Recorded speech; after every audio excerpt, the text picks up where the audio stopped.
Vážení posluchači, já se jmenuji Dan Švábenský a připravil jsem si podpůrnou prezentaci k mé odborné práci na téma druhého odboje na Slovácku.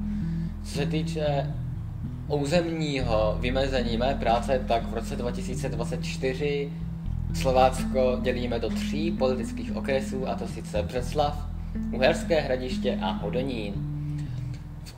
Mou osnovou byl rok 1938, okupace českých zemí a vznik odbojového hnutí u nás, vývoj odbojového hnutí celonárodně a jádro té práce je věnováno vývoji odboje v rámci regionu Slovácka.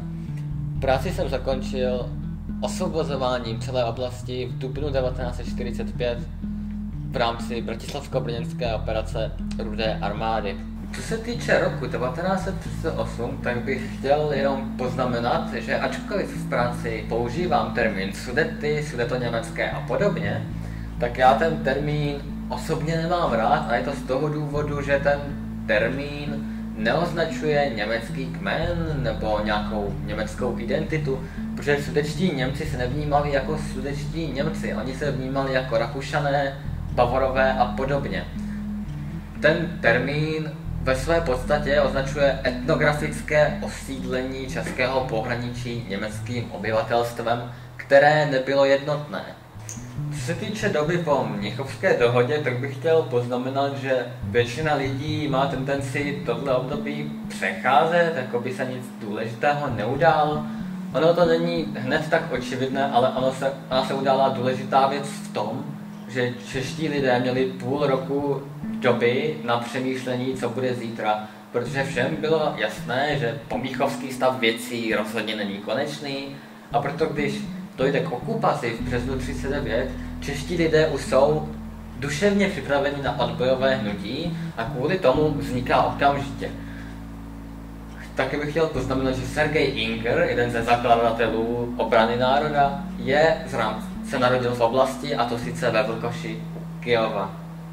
Co se týče Obrany národa, já to v práci explicitně neuvádím, ale čtenáři to může dojít.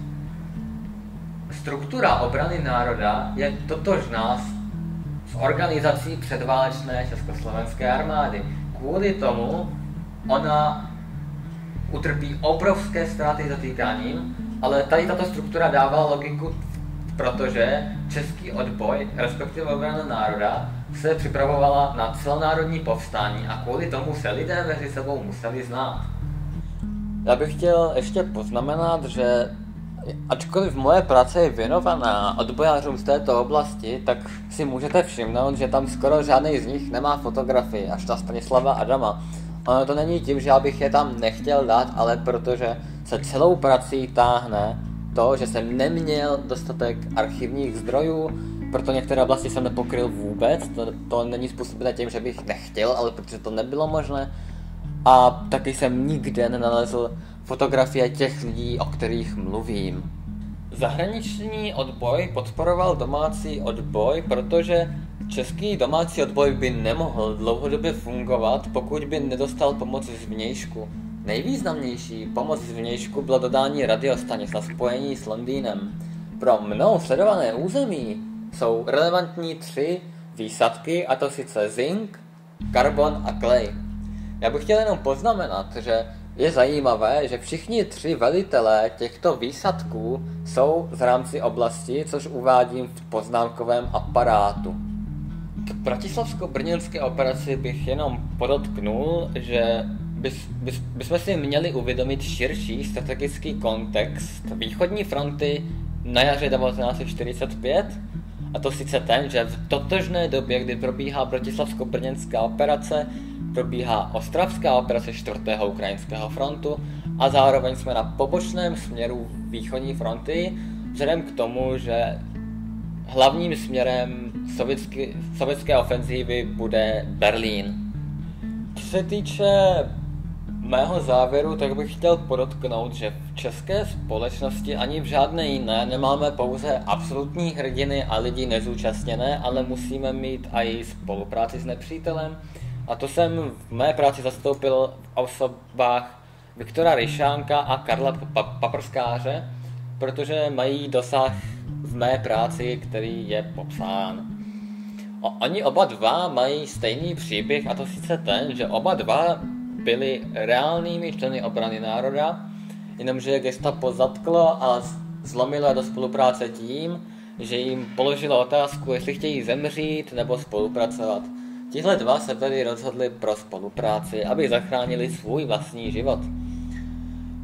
Myslím, že i když je můžeme vinit za smrt desítek a stovek českých lidí, nám soudit je nepřísluší, protože my jsme tímhle neprošli. Samozřejmě, že si to odnesli po válce u soudu a Viktor Ryšánek byl popraven v roce 1946 a Karel Papežskář dostal doživotní žalář, ale potom byl propuštěn na amnestii.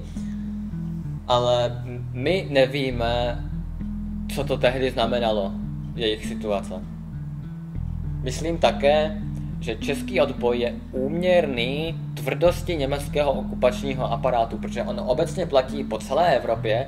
Čím tvrdší byl, tím intenzivnější bylo odbojové hnutí, protože to obyvatelstvo, které bylo víc natlačeno ke zdi, bylo zoufalejší než obyvatelstvo, které mělo relativně mírný na německé poměry okupační aparát.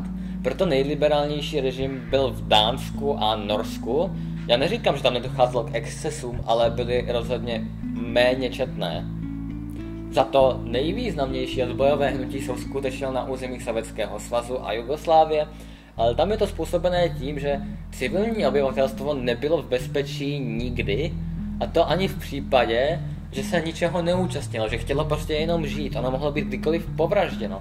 Kvůli tomu masově podporovali partizánský odboj a masově se ho účastnili. Protože oni neměli na výběr, doslova. Tady má prezentace končí a já děkuji za vaši pozornost.